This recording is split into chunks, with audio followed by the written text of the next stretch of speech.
Good morning everyone, this is concern स्वागत है आपका daily news analysis for beginner series के आज के सेशन में। इस सीरीज में हम इकोनॉमिक टाइम्स की हर न्यूज़ को with concepts, past story and explanation cover करते हैं। तो इस सीरीज बिगनर्स के लिए बिल्कुल एप्ट है जो अपनी न्यूज़पेपर रीडिंग हैबिट को बिल्ड करें, और एज ए न्यूज़पेपर उन्होंने इकोनॉमिक टाइम्स को चूज किया। अब सबसे पहले दो बातें इसके अंदर क्या है। पहली बात, इकोनॉमिक टाइम्स ये संडे के दिन प्रिंट हुआ है, बेसिकली आज संडे। तो इसके अंदर क्या होता है, इसकी कुछ थीम है स्पेसिफिक। तो इसके अंदर पहली बात ये है कि आपका 10 पेजेस का रहता है बेसिकली सैटरडे के दिन और संडे के दिन दोनों दिन। और दूसरी बात यह है कि आपका अगर आपको नहीं पता तो स्टॉक मार्केट मंडे से फ्राइडे ओपन रहता है और सैटरडे संडे को क्लोज रहता है। तो आपको ये तो पता ही होगा कि इकोनॉमिक टाइम्स जो है वो स्टॉक मार्केट की काफ़ी सारी न्यूज़ को, एनालिसिस को और आपकी जो रिपोर्ट्स वगैरह आती रहती हैं कंपनी से रिलेटेड, स्टॉक से रिलेटेड, तो उनको कवर करता है। तो इसके अंदर क्या होता है, इसके कंटेंट के ऊपर बहुत ज़्यादा इंपैक्ट पड़ता है कि स्टॉक मार्केट उससे पिछले दिन ओपन रहा या क्लोज था। तो इसके अंदर देखिए तो क्या होता है, पहले मंडे टू फ्राइडे तो आपकी मार्केट की न्यूज़ रहेगी क्योंकि मार्केट ओपन रहता है आपका। तो दूसरी बात देखिए तो अब इसके बाद सैटरडे को क्या होता है, आपका फ्राइडे को 3:15 पर, यानी दिन में 3:15 पर मार्केट आपका क्लोज होता है। तो इसके अंदर ये क्लोज हो गया। अब आपको सैटरडे के दिन क्या है नया, तो इसके अंदर क्या आता है आपका कि क्लोजिंग प्राइसेस का एनालिसिस आता है इसके अंदर। ये मतलब कोई रूल नहीं है, कहीं लिखा नहीं है, बट जनरल ट्रेंड रहता है। तो इसके क्लोजिंग प्राइस का एनालिसिस, पहली बात तो इसके क्लोजिंग प्राइस का एनालिसिस। दूसरी बात जो जैसे निफ्टी और सेंसेक्स ये ओवर द वीक कितना परफॉर्म करते हैं, ये काफी ज्यादा डिपेंड करता है कि कंपनी का ओवरऑल या कंट्री का इकोनॉमिक मतलब पैटर्न क्या चल रहा है, इकोनॉमिक कंडीशन क्या चल रही है। तो ये हमें समझ लिया। अब संडे के दिन क्या आता है, फिर संडे के दिन आते हैं आपके एक्सपर्ट के इंटरव्यू। कोई सब्जेक्ट मैटर एक्सपर्ट हो गया, मान लो कोई एनवायरमेंटलिस्ट है, सॉरी, तो वो क्या करेगा, मान लो कि ट्रीज प्लांट करने के ऊपर क्या उसका तो ये बेसिकली सैटरडे का पूरा थीम रहता है। इसके अंदर हमने समझ लिया कि आपकी क्लोजिंग प्राइस का एनालिसिस मेन रहता है इसके अंदर। तो ये हमने समझ लिया। दूसरी बात आपकी थी कि आपको असाइनमेंट करके मेरे हिसाब से अच्छा लगा होगा, और आज मतलब क्लोज हो रहा है। इसकी पहली रीजन तो यही मैंने आपको बोला ही था कि 17 को क्लोज हो जाएगा। तो कल से आपकी सुबह ही वीडियो आने लग जाएगी वापस से। और दूसरी बात आपकी ये है कि इसके अंदर आपको कमेंट में ये बताना है कि आपको कितना मतलब कैसे इसको समझ में आया, कैसे अच्छा लगा, कि मतलब कि आपको रियलाइज हुआ होगा कि आपकी अंडरस्टैंडिंग कितनी बिल्ड हुई है। मतलब अंडरस्टैंडिंग तो यार हमारी देखो ओवर द टाइम बिल्ड होती है, बट हमें पता जब लगता है तो अच्छा सा लगता है। तो मेरे को भी अच्छा लगेगा अगर आप बिल्ड हुई होगी थोड़ी बहुत, तो आपको बताना चाहिए वो नीचे मतलब कमेंट में। अब स्टार्ट करेंगे फर्स्ट न्यूज से। Investors dig in Zomato IPO subscribe over 40 times. तो ये बहुत ही बेसिक सी न्यूज है, पढ़ते ही समझ में आ रही है। इसके अंदर क्या हुआ, आपका जोमेटो का जो आईपीओ मैंने आपको कम से कम 10 बार कवर किया है। तो ये आपका जोमेटो का आईपीओ क्लोज हो गया है अब, मतलब 16 जुलाई को यहाँ पर। तो 16 का यानी कल क्लोज हो गया था यहाँ पर फ्राइडे को। और इनका जो टोटल आईपीओ था उसकी वर्थ थी आपकी 9,375 करोड़। तो यहाँ पे 40 टाइम्स सब्सक्राइब हो चुका है, मतलब 40 टाइम्स ज़्यादा ये इन्वेस्टर्स इसके अंदर इन्वेस्ट करें। दूसरी बात देखिए तो आपका मतलब टोटल वर्थ मिला के इनकी हो जाती है 2,13,000 करोड़। तो ये बेसिकली समझ लिया, राउंड ऑफ करके बता रहा हूँ। अब यहाँ पे क्या हुआ है, इन्होंने रैंक किया है इसी वर्थ के बेसिस पे, जो मैंने आपको वर्थ अभी कवर की इसके बेसिस पे कवर किया है। तो उस बेसिस पे जोमेटो का आईपीओ तीसरे नंबर पर आया है, यानी कि थर्ड लार्जेस्ट आ रहा है इंडिया के अंदर लिस्टिंग के अंदर। तो यहाँ पे देखें तो पहला आईपीओ था आपका रिलायंस पावर का, दूसरा कोल इंडिया का। कोल इंडिया इज मतलब इंडियन फर्म, तो मतलब एक पब्लिक सेक्टर यूनिट है। तो इसके अंदर देखें तो रिलायंस पावर का सबसे बड़ा आईपीओ अब तक मतलब साइज के अकॉर्डिंगली रहा है आपका 8,44,000 करोड़ के आसपास ही है, मतलब आसपास नहीं, वही बता रहा हूँ आपको एग्जैक्ट फिगर। तो ये हमने समझ लिया। और इशू साइज देखें तो इशू साइज सबसे बड़ा अब तक आपका रहा है कोल इंडिया का ही, या समझ सकते हैं कोल इंडिया का सबसे बड़ा इशू साइज रहा है अब तक का। और इसके बाद अगर इसको आप देखें तो अभी के लिए न्यूज में आ रहा है कि कोल इंडिया को चैलेंज कर सकता है बेसिकली 14,000 करोड़ का पेटीएम का आईपीओ। मैंने आपको पहले भी कवर किया था कि पेटीएम का आईपीओ 14,000 करोड़ का भी हो सकता है, और हो सकता है 16,000 करोड़ तक भी चले जाए। मतलब वो इन्वेस्टर्स के ऊपर डिपेंड करता है, और मतलब कंपनी के ऊपर बेसिकली डिपेंड करता है। तो ये हमने समझ लिया इसके अंदर, और वो मतलब सेकंड लार्जेस्ट बन जाएगा फिर। तो ये हमने समझ लिया। Demand third highest in Indian listing history. तो ये वही हो गया कि आपका थर्ड लार्जेस्ट हिस्ट्री के अंदर आपकी मतलब जितने भी अब तक आईपीओ आए हैं उनके अंदर से सबसे बड़ा on the basis of demand ये तीसरे नंबर पर है। तो ये हमने समझ लिया पहला न्यूज। अब इसके अंदर क्या होता है, आपको जैसे 40 टाइम सब्सक्राइब हुआ, अब यहाँ पे क्या होता है, एक इसकी प्रीवियस इमेज क्या है कंपनी की, यानी कंपनी अच्छे रिलेशन रखती है कंज्यूमर के साथ अपना। जैसे अब जोमेटो के अंदर डिलीवरी के अंदर है, तो डिलीवरी के अंदर कोई प्रॉब्लम तो नहीं आती। उसके अंदर आपका पेमेंट से रिलेटेड काफी मतलब मेन रहता है कि पेमेंट आप कर पा रहे हैं नहीं कर पा रहे प्रॉपरली। तो उससे रिलेटेड जो बातें हैं इसके अंदर ये है कि इसकी जो प्रायर इमेज है जोमेटो की बहुत ही स्ट्रांग है, एक बहुत ही अच्छी कंपनी है। बट एक जो फैक्ट है वो काफी ज्यादा छुपाया जाता है, मतलब एक कॉमन पर्सन को नहीं पता रहता, ये लॉस मेकिंग कंपनी है। ये अभी तक प्रॉफिट के अंदर नहीं आ पाई है। मतलब होता क्या है, ये जो आपकी app based digital based company, जैसे आपकी पेटीएम भी होगी, पेटीएम भी लॉस मेकिंग कंपनी कुछ टाइम तक थी पहले भी, और आपकी स्विगी भी अभी लॉस मेकिंग है अभी तक भी। तो आपकी ये जो कंपनी है उनको लॉस में अभी रहना पड़ता है कुछ टाइम तक, जब तक वो चल रही होती है, क्योंकि फिर क्या होता है, आपको लोगों की उनकी हैबिट लग जाती है, तो वो अपने रेवेन्यूज को बढ़ा, अपना मतलब चार्जेस बढ़ा दिए, जोमेटो ने अपने डिलीवरी चार्जेस को मतलब 10 रुपये कर दिया, तो वो क्यों रहेगी फिर आपके लॉस में, फिर वो प्रॉफिट में आ जाएगी। तो वो इस तरह से आपके लॉस को रिकवर कर सकते हैं पेपल को हैबिचुअल बना के अपने गुड और आइटम के। तो ये अभी तक मतलब प्राइमरी में इसकी हमने थोड़ी सी बात कर ली। Dial a deal RIL buy up to 67% stake in Justdial, बहुत ही मतलब क्लीन सी लैंग्वेज में लिखा हुआ है यहाँ पर भी। रिलायंस इंडस्ट्रीज, RIL मतलब रिलायंस इंडस्ट्रीज, तो रिलायंस इंडस्ट्रीज जस्ट डायल के अंदर, जस्ट डायल मेरे हिसाब से आपको बताने की जरूरत नहीं है, अमिताभ बच्चन ने बहुत बता रखा है इसको। तो ये आपका बेसिकली एक प्लेटफॉर्म है, इसके अंदर आप कोई भी बहुत सारी इसके अंदर डिलीवरी वाली सर्विसेज हैं, और आपकी जैसे डॉक्टर वाली सर्विसेज वगैरह भी इसके अंदर सब कुछ है बेसिकली। तो यहाँ पे क्या हुआ है, इकोनॉमिक टाइम्स ने ये भी बताया हुआ है कि हमने इसको 15 जुलाई को कवर किया था, हमने पेपर के अंदर पहले ही बता दिया था, मतलब हमने, तो ये हमें पता है, हमने कवर कर लिया था उससे भी। तो इसके अंदर देखें तो यहाँ पे यही हुआ है बेसिकली। और यहाँ पे समझे तो क्या हुआ है, Reliance retail will hold 40.95% and make an open offer to acquire up to 26% more. तो यहाँ पे जो 67% इसका ब्रेकअप दे रखा है बेसिकली, कि अप्रोक्सीमेटली आपका 41% जो है वो तो अक्वायर करेगा ही करेगा, मतलब उसकी तो बात हो चुकी है, और साथ साथ ओपन ऑफर करेगा, मतलब ओपनली ऑफर करेगा बेसिकली कंपनी को।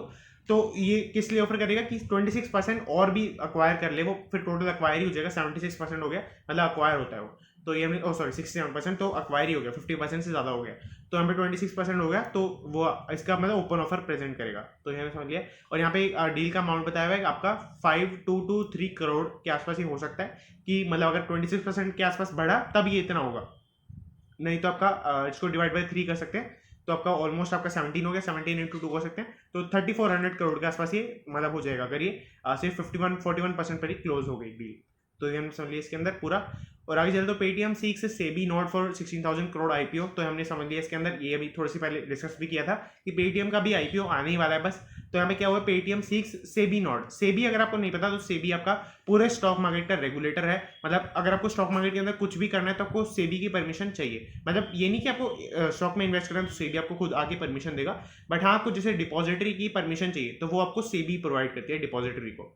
तो ये हम समझ गए। और सेबी मतलब आपका पूरे स्टॉक मार्केट का रेगुलेटर है। इसकी नोट चाहिए होती है, इसकी नोट का मतलब बेसिकली ये है कि अगर कोई भी कंपनी अपना IPO लेके आ रही होती है तो उसे डॉक्यूमेंट फुलफिल करना मतलब फिल करना होता है सेबी के साथ। वो क्या डॉक्यूमेंट होता है आपका, DHRP का मतलब होता है आपका ड्राफ्ट रेड हेरिंग, सॉरी मैंने यहाँ पे गलत स्पेलिंग लिख दी मैंने, इसलिए आपको बोलने में दिक्कत हो रही थी। DRHP है, सॉरी DRHP यहाँ पर, इसका मतलब बेसिकली मीनिंग है ड्राफ्ट रेड हेरिंग प्रोस्पेक्टस। तो ये बेसिकली एक डॉक्यूमेंट होता है, इसके अंदर क्या होता है, कंपनी की दो बातें होती है, मतलब दो बातें नहीं सब कुछ होता है, मैं आपको इस दो बातों में बताता हूँ। IPO की डिटेल्स, पहली बात तो कि कंपनी कितना कहाँ से रेज करेगी, कितने वो प्राइमरी इशू करिए, कितना ऑफर फॉर सेल करिए वगैरह वगैरह। दूसरी बात होती है कंपनी का बाकी सब कुछ, मतलब फाइनेंशियल्स, कि कंपनी का कितना रेवेन्यू रहा, कितना प्रॉफिट रहा, आपका कितनी सेल्स रही, कितना लॉस अगर था तो लॉस रहा। दूसरी बात कंपनी के मेजर कॉन्ट्रैक्ट्स, कोई अगर मेजर कॉन्ट्रैक्ट्स हुए कंपनी के तो वो सब इसके अंदर रहता है। कंपनी की दूसरी बात फ्यूचर प्रोस्पेक्ट्स, कि कंपनी फ्यूचर में क्या एस्पायर करती है, क्या परफॉर्म करेगी, क्या क्या नए ऑपरेशंस लेके, मतलब पूरी कंपनी का चिट्टा चौका इसके अंदर खुला रहता है बेसिकली पूरा। तो ये इसको फाइल करना पड़ता है सेबी के साथ। एक कंपनी अगर IPO लेके आ रही होती है तो यहाँ पे 6 नोट का मतलब यही है कि आपका DHRP फाइल हो चुका है, DRHP। तो ये हमने समझ लिया इसके अंदर यही हुआ है। और 50% of the issue to be made in OFS mode. तो एक इसके अंदर कवर करते हैं, इसके अंदर क्या है आपका कि DRHP क्यों जो है किया जाता है। तो ये बेसिकली इसका मेन रीजन तो यही है कि कोई फ्रॉड ना कर जाए कंपनी, कोई मतलब बुरी परफॉर्मेंस कर रही हो बट एक्चुअल में नंबर्स को मैनिपुलेट करके अपनी अच्छी परफॉर्मेंस दिखा दे, पर सेबी के सामने अगर वो ये सब रखेगी तो सेबी तो आइडेंटिफाई कर लेगा, वो तो चेक कर लेगा। तो ये होता है बेसिकली इसका मेन पर्पस फाइल करने का। दूसरा इसका एक और पर्पस हो सकता है कि इन्वेस्टर देख के आपको पूरा एनालाइज करके कंपनी को तभी इन्वेस्ट करे कंपनी के अंदर। तो ये हमने समझ लिया इसके अंदर। और 50% of the issue to be in OFS mode. तो OFS मोड मैंने आपको बहुत डिटेल में बताया हुआ है, मैं अभी कवर नहीं करूंगा, तो जिसने देखा हुआ है उसका टाइम वेस्ट होगा बेसिकली। तो इसको आप चाहें तो कवर कर सकते हैं, मैंने आपको कल की वीडियो में बताया इसको, तो ये आप उसके अंदर देख सकते हैं।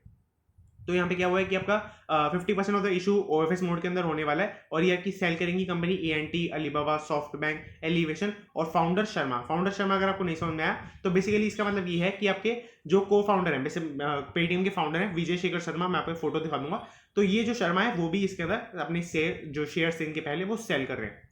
तो ये हमने समझ लिया इसके अंदर, और ऐसा इसके अंदर कोई कॉन्सेप्ट बाकी नहीं था।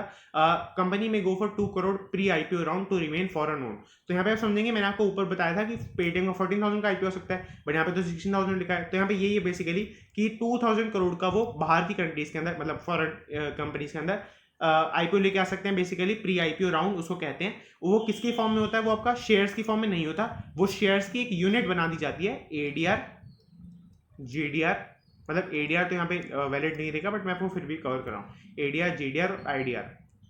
तो ये बेसिकली आईडीआर और एडीआर की फॉर्म में नहीं है, ये जीडीआर की फॉर्म में है इसके अंदर, जो इसका पेटीएम का प्री आईपीओ राउंड है। तो ये हमने समझ लिया इसके अंदर। और इनका कॉन्सेप्ट अगर आपको नहीं पता तो इसके अंदर डील नहीं है ज़्यादा, हम एक दिन कवर कर लेंगे इसको, अभी नहीं कवर करते क्योंकि आज मतलब इसके अंदर काफ़ी सारी न्यूज़ है, तो ये कवर नहीं हो पाएंगे फिर, या तो हम इसको कल कवर कर लेंगे क्योंकि संडे के दिन कम न्यूज़ आती है थोड़ी। एडीआर, जीडीआर, आईडीआर फिर हम कल कवर करेंगे।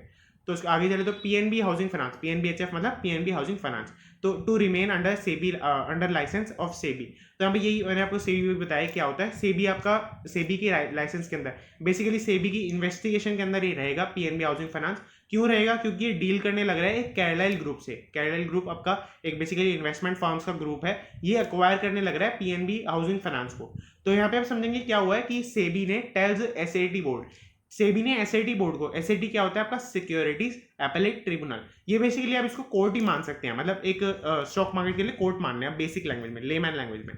तो यहाँ पे एसएटी के बोर्ड को, मतलब एसएटी के जो जजेस हैं उनको बेसिकली बताया गया है यहाँ पर कि कैरलाइल डील के लीगल कॉन्सिक्वेंसेज हो सकते हैं। क्यों हो सकते हैं? इसके लिए आपको केस के अंदर काफ़ी डीप जाना पड़ेगा। इसके अंदर बेसिकली ये है कि एक मतलब फॉरेन कंपनी है आपका, फिर परचेज करेगी इसको, तो टैक्स का सेटलमेंट कैसे होगा, ये मेजर इशू है इसके अंदर। और भी इशूज है इसके, तो यहाँ पे बता सकते हैं लीगल कॉन्सिक्वेंस हो सकता है कि मतलब ऐसी चीज़ें बढ़ने लग जाएंगी फिर इंडिया के अंदर बहुत ज़्यादा, अगर हमने इस बार एक बार अलाउ कर दिया तो सॉरी इसको, तो इसको कवर करते हैं आगे इसको। तो ये हमारा हो गया government looking into Paris asset freeze secured by Cairn. तो यहाँ पे क्या हुआ है आपका 11 जुलाई को मैंने आपको केन इंडिया का पूरा केस कवर किया था पूरी डिटेल के अंदर। इसके अंदर मैं आपको वैसे नहीं बोलता हूँ प्रीवियस वीडियो से जाने के लिए, मतलब ज़्यादा नहीं बोलता।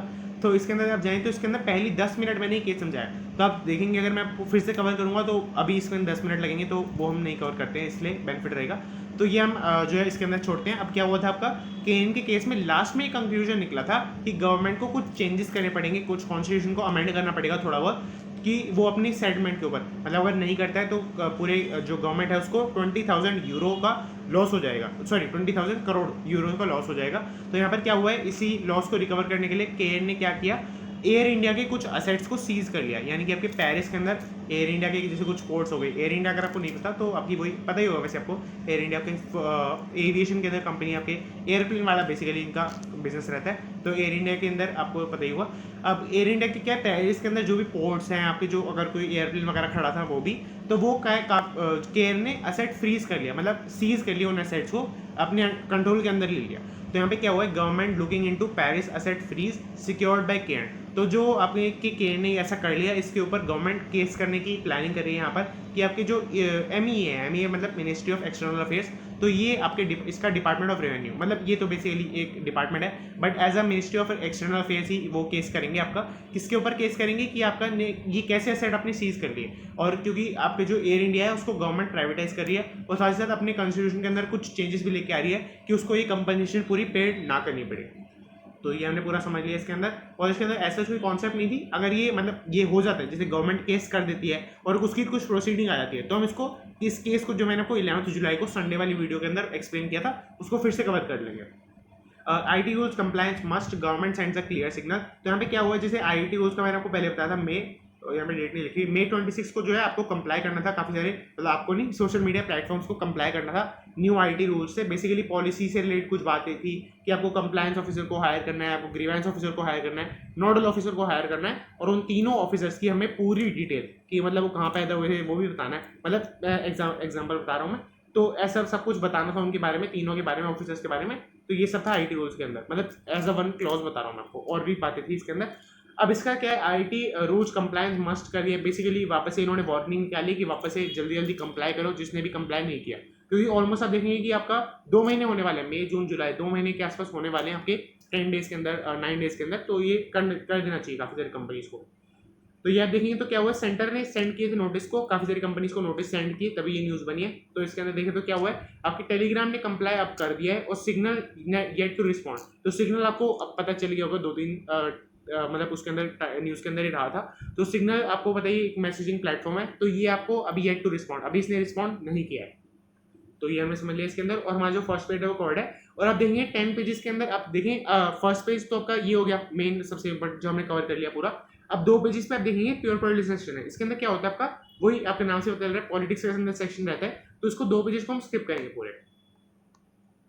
और इसके अंदर आगे चले तो कंपनीज परस्यू प्रॉफिट सेक्शन है, ये अगर 4th पेज पे रहता है तो बहुत इंपॉर्टेंट रहता है। तो इसके अंदर हम कवर करते हैं मेन न्यूज को। Zomato IPO saw a million plus candidates mandates created through IPO. तो यहाँ पे आप देखेंगे बेसिकली कुछ नहीं है इसके अंदर, बहुत बेसिक सी न्यूज है कि जोमेटो आईपीओ के अंदर जब यूपीआई की अलाउ कर दिया गया, मतलब सेकंड डे तक इसके जो आईपीओ था उसके सेकंड डे तक अलाउ नहीं था यूपीआई। तो सेकंड डे को जब उन्होंने अलाउ किया तो उसके बाद आपके यूपीआई के अंदर बहुत बड़ा इंक्रीज आया इसके आईपीओ के अंदर। यहाँ पे क्या हुआ था, इनका टोटल आईपीओ सेकंड डे तक आपका 4.8 टाइम्स सब्सक्राइब था। अब आप फर्स्ट न्यूज को देखेंगे वापस से तो 40 टाइम्स सब्सक्राइब हो गया। तो मतलब इतना बड़ा इंपैक्ट हुआ। यहाँ पर आप देखेंगे तो न्यू इन्वेस्टर 22% नए इन्वेस्टर्स ने इन्वेस्ट किया। और दूसरी बात देखेंगे तो अंडर 30 आपके 60% लोगों ने आईपीओ के थ्रू, मतलब पेटीएम मनी, मतलब बेसिकली यूपीआई हो गया, यूपीआई के थ्रू जो है इन्वेस्टमेंट किया। और 25 ईयर्स ओल्ड के आसपास लोगों ने 27% इन्वेस्ट किया। तो ये हमने समझ लिया। इसके अंदर बेसिकली ये था कि आपका यूपीआई कितना ज़्यादा पॉपुलर हो रहा है यहाँ पर, कि अगर आप कुछ भी चीज़ को आप यूपीआई के अंदर ले आते हैं तो आपका कंज्यूमर बेस बहुत ज़्यादा बढ़ जाता है, क्योंकि यूपीआई बहुत ज़्यादा लोग अवेल कर रहे हैं। और यूपीआई का कॉन्सेप्ट भी हम समझेंगे किसी दिन, आपका या तो संडे के दिन, कल के दिन ही समझेंगे, या फिर आपके सब्सिक्वेंट वीडियोस के अंदर हम देखेंगे इसको। तो ये इतना मतलब डिटेल कॉन्सेप्ट लगता नहीं है, बट ये बहुत डीप डाइव करने वाला कॉन्सेप्ट है। इसके अंदर हमें समझना चाहिए इसको अच्छे से। NFT keeps Twitter buzzing. तो यहाँ पे देखिए तो NFT आपको पहले मैंने बताया हुआ है वही। अब 2-3 बार मैंने आपको ये सेम चीज़ बोल दी है, बट मैंने आपको बताया हुआ है, कुछ भी मैं ऐसे ही नहीं बोल रहा हूँ। अगर कमेंट करेंगे तो मैं आपको वीडियोस के लिंक वगैरह भी प्रोवाइड कर दूंगा। तो NFT का बेसिकली मीनिंग होता है आपका नॉन फंजिबल टोकन्स। ये बेसिकली जैसे आपकी कोई आर्टिस्ट है, उसने आर्ट फॉर्म बनाया, तो वो आपकी NFT के प्लेटफॉर्म्स पर उसको सेल कर सकता है रॉयल्टी के बेसिस पे, कि आप जैसे उस आर्ट फॉर्म्स को यूज़ करें और मेरे को आप कमीशन दे दें, आपको रॉयल्टी दे दें। तो ये बेसिकली ये प्लेटफॉर्म रहते हैं इसके अंदर। तो ये मैंने आपको बहुत शॉर्ट में बताया। तो इसके अंदर क्या हुआ आपका NFT कीप्स ट्विटर बजिंग। तो यहाँ पे आप देखेंगे कि NFT से रिलेटेड बहुत ज़्यादा ट्वीट्स हो रहे हैं। ये बेसिकली ये न्यूज़ है। इसके अंदर इन्होंने डेटा भी प्रेजेंट किया है। यहाँ पर ये ओवरऑल ट्वीट्स की बात कर रहा हूँ मैं। अब ओवरऑल ट्वीट्स के अंदर क्या हुआ है, अप्रैल और जून, यानी कि आपके अप्रैल मई जून 2 महीने हो गए। 2 महीने के अंदर आपका, सॉरी अप्रैल मई जून के अंदर, मतलब हाँ 2 महीने होंगे। और अप्रैल काउंट नहीं होता, इसका मतलब होता है आपका कि 31 अप्रैल से लेकर आपका मई हो गया पूरा और जून हो गया। तो ये आपका 43% राइज आया है कि जितने भी ट्वीट्स हो रहे थे उसके अंदर। तो ये हमने समझ लिया इसके अंदर। और आगे चले तो कोविड-19 का बेस इसको हम कवर नहीं करते हैं, इसको आपको भी स्किप कर देना चाहिए अगर आपको इससे रिलेटेड कुछ बेनिफिट नहीं होता तो। इकोनॉमिक्स माइक्रो माइक्रो के सेक्शन में ये भी सेम रहेगा, इसके साथ भी इसके अंदर भी कोई मतलब ये इंपॉर्टेंट सेक्शन इसके ऊपर। जैसे आप देखेंगे petrol sales above pre covid levels as economic activity gathers steam. तो यहाँ पे देखेंगे पेट्रोल की सेल्स प्री कोविड लेवल, पहले कोविड के लेवल से भी बढ़ गई है, बट इसके अंदर कोई कॉन्सेप्ट नहीं निकल के आ रहा। ठीक है, तो इसको हम इस तरह से कवर नहीं करेंगे यहाँ पर, इसलिए छोड़ देते हैं। और यहाँ पे आप समझेंगे कि यहाँ पर यहाँ पे एक फनी सी न्यूज़, यहाँ पे श्री नरेंद्र भाई मोदी लिखा हुआ है। तो ये मतलब थोड़ा फनी सा लगा, इससे मैंने बोल दिया। और इसके अंदर एक कॉन्सेप्ट ये है आपका जो अमित भाई शाह लिखा है यहाँ पे, पर अमित शाह बोल लेते हैं हम अपने नाम के लिए। अमित शाह आपके कोऑपरेटिव सेक्टर की एक मिनिस्ट्री बनी है नई। आपका मैंने आपको एक दिन कवर किया था जब ये हुआ था, आपका कैबिनेट जब रीशफल हुआ था, कैबिनेट, मैं आपको कैबिनेट लिख देता हूँ, कैबिनेट रीशफल हुआ था।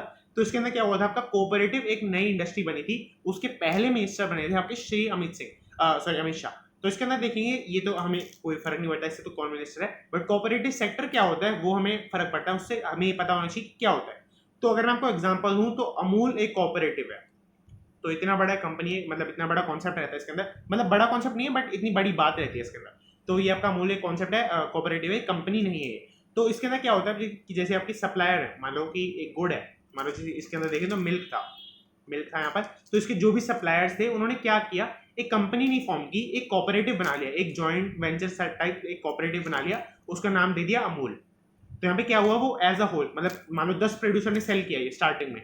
तो 10 प्रोड्यूसर अपना क्या करते थे, सारा दूध जितना भी अपनी भैंसों से निकाला, गायों से निकाला और यहाँ पे लेके आए, उसको मान लो ग्राउंड के अंदर लेके आए, मतलब जहाँ पे इनका मेन ऑपरेशन था वहाँ पे लेके आए। फिर उसके बाद क्या किया, अमूल के नाम की ब्रांडिंग लगाई, फिर उसको सेल कर दिया।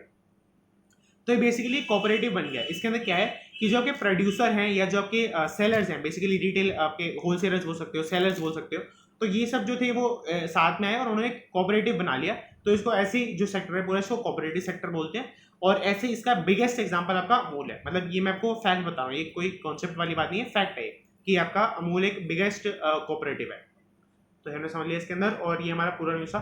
ब्रेकिंग आइडियाज आपको पता ही है इसके अंदर क्या होता है, आपका एडिटोरियल आते हैं इसके अंदर, तो आप इसको पूरी तरह से स्किप कर सकते हैं। अगर आपको इसके अंदर, जैसे मैं आपको बोलूंगा कि ये आपको एडिटोरियल पढ़ सकते हैं, इसके अंदर क्या है आपका ड्राफ्ट नेशनल ड्रोन पॉलिसी। तो नेशनल ड्रोन पॉलिसी आपका एक ड्राफ्ट निकला है, मतलब अभी कंफर्म नहीं है। इसके अंदर आप ये इमेज देखेंगे तो आपको ज़्यादा समझ में आएगा। इसके अंदर बेसिकली ये पपी तो ऐसे बना हुआ है, मतलब ड्रोन को देखें आप अभी के लिए सिर्फ। तो ड्रोन के लिए क्या है यहाँ पर कि ड्रोन्स के ऊपर आप सुना ही हो काफ़ी अटैक्स वगैरह भी हो रहे हैं, सब कुछ हो रहा है बेसिकली। तो अभी एक ड्रोन की पॉलिसी आई है कि कहाँ तक आप लेके जा सकते हो। इसके अंदर बेसिकली जैसे ऐसे बताया हुआ है कि आप जहाँ पे आप फ्लाई कर रहे हो अपने ड्रोन से, वहाँ से आपको जहाँ तक दिख रहा हो, मतलब जैसे अर्थ आपको पता है कि कर्व है, तो कर्व है जहाँ से अगर आप जैसे एक स्ट्रीट के ऊपर खड़े होते हैं तो आपको थोड़ी दूर के बाद नहीं दिखता, क्योंकि वहाँ पे आपकी स्ट्रीट ऐसा लगता है कि वहाँ से बेंड कर गई नीचे। तो जहाँ तक आप देख सकते हैं वहाँ तक, या फिर आपका 40 किलोमीटर तक, मतलब विच एवर इज लोअर, दोनों में से जो कम होगी वहाँ तक आप इसको जो है आप ड्रोन को फ्लाई कर सकते हो अपने। तो ये बेसिकली मैंने इसमें से पढ़ के ही बताया, मैं कोई मतलब इसके अंदर मैं एक्सपर्ट नहीं हूँ, तो इसके अंदर मैंने पढ़ के ही बताया, तो अब मैं आपको रिकमेंड करूँगा कि आप पढ़ सकते हैं वाला। तो अब आगे चले तो ईटी मार्केट सेक्शन में लास्ट पेज पे आया, मैंने आपको कवर किया था। इसके अंदर ऐसा कोई कॉन्सेप्ट नहीं रहता, फिजिकल गैप फंड आउटफ्लोज में, मतलब सॉरी इसके अंदर कॉन्सेप्ट रहता है, बहुत इंपॉर्टेंट होता है सेक्शन ये, बट ये आपका 9th पेज पर आया है, तो कोई रीजन रहा होगा 9th पेज पे आने का। तो यही बेसिकली कॉन्सेप्ट था कि मैंने आपको बताया कि इसके अंदर कोई कॉन्सेप्ट नहीं रहता, बट जैसे आप संडे का भी देखेंगे, कल भी देखेंगे, तो इतना पीछे नहीं आना चाहिए, मतलब ऊपर ही आना चाहिए थोड़ा। और आप मंडे टू फ्राइडे देखेंगे तो बहुत इंपॉर्टेंट सेक्शन रहता है, ये ऑलमोस्ट आपके 5th या 6th पेज पर आता है, तो आपको कवर करना चाहिए। फिजिकल गैप फंड आउटफ्लोज में put pressure on rupee in H2। H2 का बेसिकली आपको, जैसे आपने Q2 Q1 ये सब सुना होगा, H नहीं सुना होगा, या फिर कम मतलब सुना भी हो सकता है, मैं आपको आपका क्या बताऊं। तो इसके अंदर H2 का मतलब होता है बेसिकली हाफ ईयर सेकंड, तो सेकंड हाफ ईयर जो आपका जैसे, तो इसके अंदर क्या होता है आपका, जैसे आपके अप्रैल से रिलेटेड आपका फाइनेंशियल ईयर स्टार्ट होता है, तो अप्रैल मई जून जुलाई अगस्त सितंबर, ये आपके हो गए फर्स्ट हाफ, और आपका सेकंड हाफ हो गया बाकी के 6 मंथ्स। तो ये हमने समझ लिया हाफ ईयर 2 की बात कर रहे हैं यहाँ पर, कि हाफ ईयर 2 के अंदर रुपी के ऊपर काफी ज्यादा प्रेशर आ सकता है। तो रुपी के ऊपर प्रेशर आने का मतलब ये है कि रुपी की वैल्यू डेप्रिशिएट कर सकती है। तो यहाँ पे रुपी की वैल्यू डेप्रिशिएट कर सकती है, क्यों कर सकती है? Physical gap. फिजिकल गैप के बेसिकली 2 मीनिंग आते हैं, मतलब अगर आप उसके अंदर देखेंगे, आप बिल्कुल डीप में जाएंगे तो 2 मीनिंग होते हैं, बट यहाँ पे आप एक ही मीनिंग की तरह मान सकते हैं कि आप एक्सपोर्ट्स आपके कम है देन इम्पोर्ट्स, कि पूरी इकोनॉमी जो है इम्पोर्ट ज्यादा करिए, एक्सपोर्ट कम करिए, तो आपका फिजिकल गैप बन जाता है यहाँ पर आप फिजिकल गैप को एक और मीनिंग की तरह देख सकते हैं, उसका मतलब होता है बोरिंग्स। जो गवर्नमेंट है वो कितनी बोरिंग कर रही है, क्यों? क्योंकि आपके बोरिंग का मेजर सोर्स, मेजर रीजन यही रहता है कि आप कितना इंपोर्ट्स करें, कितना एक्सपोर्ट्स करें, ये वाला। तो आप इसको अगर बिल्कुल डीप में देखते हैं तो ये 2 मीनिंग निकल के आते हैं, बट अभी के लिए आप यही वाला माने तो ज्यादा मतलब ईजी रहेगा, बेसिकली बेनिफिट तो नहीं रहेगा बट ईजी रहेगा। तो ये आपका बेसिकली हमने इसके अंदर कवर कर लिया। अब ब्रोकरेजेस रेज विप्रो टारगेट्स। तो टारगेट का मतलब वो होता है जैसे आपने 100 रुपीज का कोई स्टॉक बाय किया, आपको कोई बोल रहा है इसका टारगेट प्राइस है 110 रुपीज, तो उसका बेसिकली मीनिंग ये है कि इसका हाईएस्ट प्राइस कहाँ तक जा सकता है वो ये बताने की कोशिश कर रहे हैं। तो यहाँ पे आप देखेंगे तो ये बोल रहे हैं इस न्यूज के अंदर, इस मतलब एग्जांपल के अंदर, कि ये 110 तक जा सकता है। 110 पे पहुंच जाए तो आप सेल कर देना, अगर वहां तक पहुंच गया तो उससे नीचे ही जाएगा, उससे ऊपर नहीं जा सकता। टारगेट प्राइस का मतलब ये होता है। तो ये बस बेसिकली किसी को पता तो है स्टॉक मार्केट का, तो ये बेसिकली एक आइडिया ही होता है, एक एस्टिमेट होता है। तो यहाँ पे ये बोला है आपकी काफी सारी ब्रोकरेजेस ने। ब्रोकरेजेस क्या होती है आपकी, ये आपको बेसिकली अब स्टॉक मार्केट में अगर कुछ बाय करना है तो आपको ब्रोकरेजेस के थ्रू ही करना होता है। तो ये आपको इनके ऊपर सब डेटा होता है कि किसने क्या बाय किया, किसने क्या सेल किया। इवन अब जैसे मान लो मैं गया, मैंने कोई स्टॉक को देखा, सिर्फ मेरे को पसंद आ रहा है, मैंने उसको अपनी वॉच लिस्ट में भी ऐड कर लिया, सब कुछ कर लिया, बट मान लो मेरे पास पैसे नहीं आए तो मैं उसको परचेज नहीं कर पाऊंगा। तो ये सब डेटा भी इनके पास रहता है कि कंज्यूमर के अंदर किस स्टॉक को लेकर क्रेज कितना ज्यादा है, सॉरी ये थोड़ा मूव हो गया, पर स्टॉक के अंदर क्रेज कितना ज्यादा है, तो ये भी ब्रोकरेज को पता रहता है। तो ये सब उन्होंने देख के आपके विप्रो की कंपनी के वैल्यूएशन बताइए, मतलब कि क्या इनका आपको करना चाहिए, बाय करना चाहिए, सेल करना चाहिए, क्या करना चाहिए। तो अभी काफी सारी कंट्रीज इन्होंने इनका एग्जांपल लिया, HSBC, नोमुरा, मोतीलाल ओसवाल का आपने नाम शायद सुना हो, एडलवाइस का नाम मैंने आपको काफी बार बताया है। तो ये आपके इन सब ने बोला है कि आपको बाय करना चाहिए, जिन्होंने बाय करना पहले बोल रखा था उन्होंने ये बोला होल्ड करना चाहिए, आपको होल्ड करना चाहिए।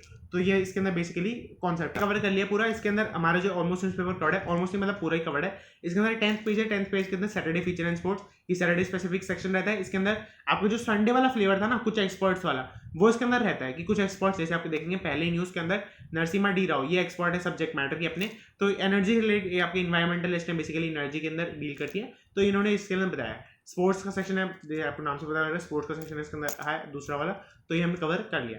तो दैट्स इट, हमारा जो न्यूज़पेपर रिकॉर्ड है, और इसकी जो PDF है वो डिस्क्रिप्शन के अंदर मिल जाएगी। साथ साथ इसका टेलीग्राम ग्रुप आप ज्वाइन कर सकते हैं, उसके अंदर आपको कोई भी डाउट पूछना हो, कोई भी क्वेरी पूछनी हो, तो मैं खुद उसके अंदर आंसर करता हूँ, मतलब ऐसा कुछ नहीं है खुद, तो 500 सब्सक्राइबर्स हैं। तो that's it and thanks for watching.